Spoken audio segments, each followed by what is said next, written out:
welcome to Bob's book review. We need a little logo with that, don't we? Bob's book review. This is review number 91. And today Bob's going to be talking about Character Styles by Stephen M. Johnson, and it's actively modelled there by Mr. Bob Cooke himself. This looked really interesting. I quite like the look of this one.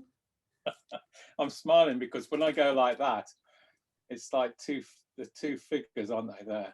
But anyway, the book is very big. It's good for lots of things, and it's one of the not the oldest book I've got, but it's 1994, I think. Wow. 1992. It's one of the books I got when I started training myself a long time ago.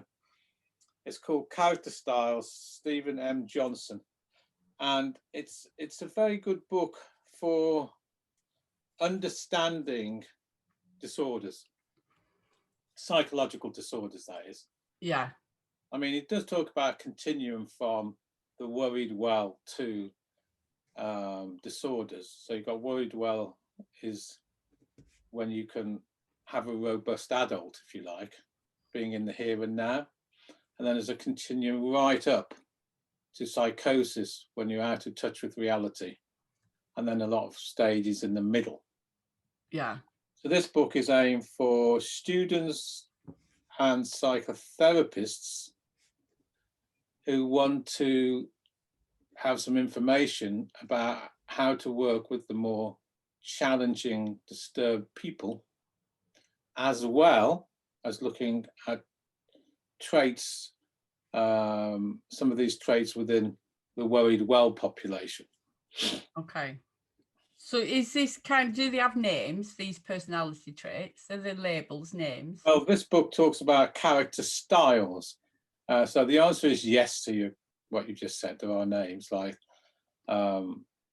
if you look at personality disorders, you're talking about things like the narcissistic personality disorder, the schizoid personality disorder, the obsessive compulsive personality disorder, the histrionic personality disorder. So they all have names like that. Right. So does he use those names in his book, or has he come up with something? Right. Okay. He uses those names, but he also uses other names. Right. Like if you're talking about the schizoid presentation, he names the chapter when he's talking about that the hated child. So he has sort of labels, if you like. Yeah. To sum up the style of that particular disorder or that particular challenge. That's an interesting way of looking at it. The narcissistic personality disorder being called the hated child. Oh, that's the schizoid. So schizoid, sorry. Yeah. I forget what the narcissistic one's called, but it reminds me of another book called Personality Adaptations by a colleague of mine, but this was before that. And he talks about really styles, if you like, or traits or formulations or ways of looking at these particular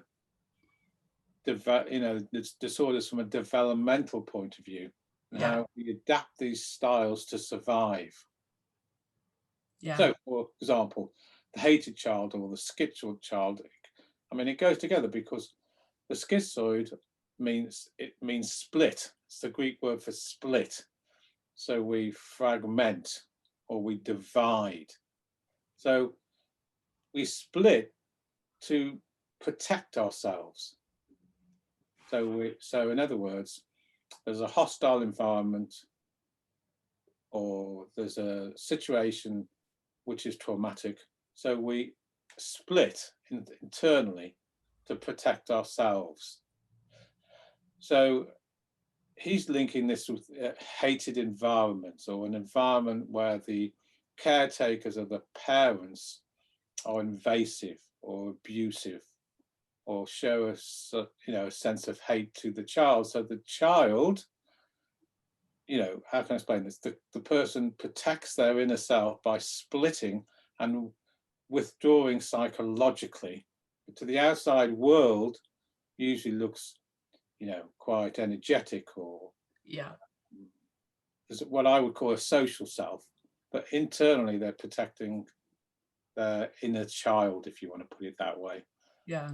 So he talks about how to work with that particular style, and then goes on to the obsessive compulsive and the histrionic and the narcissistic. So it gives therapists some plans, if you like, on how to approach working with those challenges, and also gives therapists an understanding of the developmental etiology and, you know, the beginnings, Yeah. and students a way of looking at these dimensions as well. That sounds really, really interesting. It's in-depth stuff, this, Bob. This is not surface stuff, is it? I mean, if you go back to your training, so you would have trained for 4 years, and the 4th year was probably about how to work with people who are more disturbed or what we call disorders. But it doesn't mean, right, that how can I explain this? The worried well population haven't got traits. Yeah, yeah. Say a schizoid process where we withdraw, we stay passive, we stay hidden, we have a social self, Yeah. we're afraid of exposure. We can all have traits of those, can't we? Just Yeah, like yeah. traits of narcissism. That's the one that springs to mind for me. I have a lot of people saying that their partner or their parent or whatever was narcissistic, and I say, well, there's a diagnosable narcissism, but there's also narcissistic traits that I believe we all have. You know, we all have times in our life where we have narcissistic traits. Yes, and also there's healthy narcissism. Yeah. Self-esteem. Yeah, yeah. So it's a different slant on it, isn't it? I don't know if you can see, but on my bookshelf, I've got the DSM-IV. Diagnostic Statistical Manual 5, yeah. That's the one, yes, that I got in my 4th year of training with you. Gosh, that's a really heavy book. It gathers dust on my shelf, to be fair. With the difference between that book and this book, besides age, DSM-5 was probably came out in 2017 or something like, or even perhaps younger. But it's around, if you went to say narcissism there, or went to the schizoid there, in terms of disorders, it would say, if this person has got 4 of these characteristics, you know, they are X. Yeah. And they call them clusters. Yeah. Now, the problem with that is it's so, number one, is very reductionist. Secondly, is very stuck in pathology. There's no sense in the DSM-5 about a developmental perspective. Yeah. Or no sense of talking about traits, or no, it's very black and white. And psychiatrists use the DSM-5 a lot to skim their way through. So, you know, it's quite a heavy book. It's a very up-to-date book, number 5. I don't think it's a number 6, but it doesn't go into any developmental factors really. No, no. It's like you say, it's 5 out of 9 criteria that you need to meet to get a seal of approval that that's the diagnosis, if that makes sense. Yeah. This book looks more traits. Yeah. And looks at different character styles along the continuum, and looks at a developmental perspective, how somebody, you know, becomes so a certain way. So if you look at the preface of this book, he talks about what made him write this book was he wanted to know how human beings ticked, and he wanted to know how people became disturbed, and he wanted, that's where it comes from really. It's much more a developmental understanding. Yeah. Which is really important, I think, to try and understand these processes. Well, that's kind of where, you know, the styles and the characteristics and the traits, I think, are what I would probably see in my therapy room. Somebody with a diagnosis probably wouldn't come to see me in private practice. No. They would be going down a different route. So, you know, the characteristics and the traits are of more interest to me than looking through 5 out of 9 criteria to have a diagnosis of something. Yeah. The more disturbed a person is, they're more fixed. Yeah. In other words, they're far more black and white. They're far more rigid. There's not much flexibility psychologically. and they usually will have been in the psychiatric system somewhere, probably have a psychiatrist and probably sectioned. Yeah. And you're quite right, you wouldn't see that person usually. And also, it's a good discussion whether psychotherapy would be useful for somebody with that type of personality disorder. Yeah. Now, according to which psychotherapist you talk to, you might get a different answer.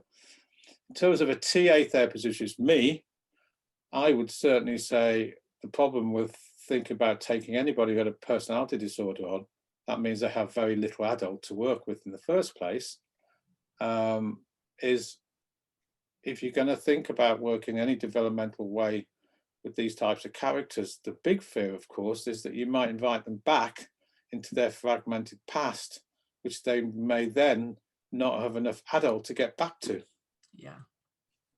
Which is so you don't usually see them. Yeah. Yeah. You don't usually see them, that's true. Yeah. I would not see, well, I mean, in my career of 38 years, have I ever seen a full-blown narcissistic personality disorder? Probably not. If you look at the continuum from the worried well right up to the full-blown, I've seen people probably a bit over the halfway, or perhaps a bit more. But is psychotherapy good for them? Positive for them? Probably just about. But if you go right up to a full-blown personality disorder, when there's fluid psychosis, I don't think they probably have enough adult for you to do psychotherapy with. Yeah.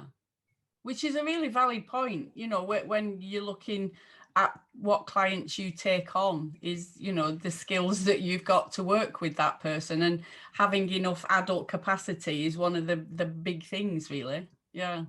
Definitely. And this book, I do like this book because it talks about the, I'm repeating myself, but it talks about the developmental etiology, as well as the traits and characteristics that make up a certain personality and how they tick. Yeah, which is good, because if we know how clients tick or how people tick, then we can make a connection, which again is quite important in the therapy room. Yeah, because I don't want people, well, let's put it another way, people who are attracted to this profession nearly always come from a place of wanting to understand and be curious and help people enhance their lives. So by understanding as much as we can how a person becomes how they are, Yeah. halfway there, isn't it? Yeah. Yeah. Awareness is key. Yeah, so I think these types of book are useful because they not only look at the more disordered people, but they look at the developmental understanding rather than, say, a DSM-IV, which has its place for psychiatrists and people to thumb their way through and look at, well, if this person's got these 5 clusters, there's a good chance that this person's this way, and therefore they may need this type of medication, or they might need this level of sectioning. But it doesn't really go into the developmental part. No. So, for example, does somebody who's narcissistic produce narcissistic children? Which is, I think, what you were hinting at earlier on, is a really interesting question. I don't know what you think about that, but does somebody who's got a personality disorder, by definition, produce people with personality disorders? It's the nature-nurture debate, and it's you know, really, isn't it? And do we pick up narcissistic traits if we have a narcissistic parent? Good question. Yeah, I it's mean, modeled to us from a very young age. So I do think that, you know, books that help us have a developmental understanding of a way a person is, and this book does the second part, and possible treatment options, which is the second part, isn't it? Yeah. You know, is really important, not only for students, but also fully fledged psychotherapists to consider options. Yeah, I would imagine the treatment plan is a very long plan. Yeah, the more disturbed a person is, yeah, the more level of trauma they've got, the more you've got to work through. Yeah. There's another book in the similar vein to this, which you probably got. It's not quite dealing with personality disorders. It's more dealing with adaptations, which is similar to traits. Yeah. And that's the huge book I've got looking in here. I saw it earlier on, called Personality Adaptations by... Yeah, I've got it up there next to me TA today. Yeah, both white books. But it's called Personality Adaptations, and it deals with how people, you know, develop, how they become the way they are, and how they adapt as a mechanism of survival. But it's really talking more on the level of traits, if we want. It's not really talking about full-blown disorders. But both of them give, you know, plans for how to work with these types of people. It sounds a good one to look at, Bob. I can't. Look, I don't know why. I just thought it was a more recent book than that. It's probably, I got it when it first came out. The one I've got is this hard copy. Yeah. It's very thumb worn. Lots of cups of teas and coffees. And if you open the book, which I won't do, it's got lots and lots of scribbling and underlying about options for change and what to do, where I've obviously over 30 years looked at it in great depth. Well, I don't know if I have, but it's well worn anyway. That's good. I don't know how you feel about books, but that's what I think we should do with books, is use them, go in them. Yeah. Absolutely. And I think that there must be other editions. This is the first edition, so I suspect there's many editions after this. I know he's written some other books which I really like. One is Humanizing the Narcissistic Style, which is particularly about how to work with narcissism. And he's written something, I think, particularly about the schizoid. But this is where he puts a lot of his, you know, like characters in one book. Sounds good. So I will put that in the description and the show notes underneath this, and we will be back next week for another edition of Bob's book review. Yeah, and probably I will be returning to a TA book. But I said that last time, and I've read two really good books this week. One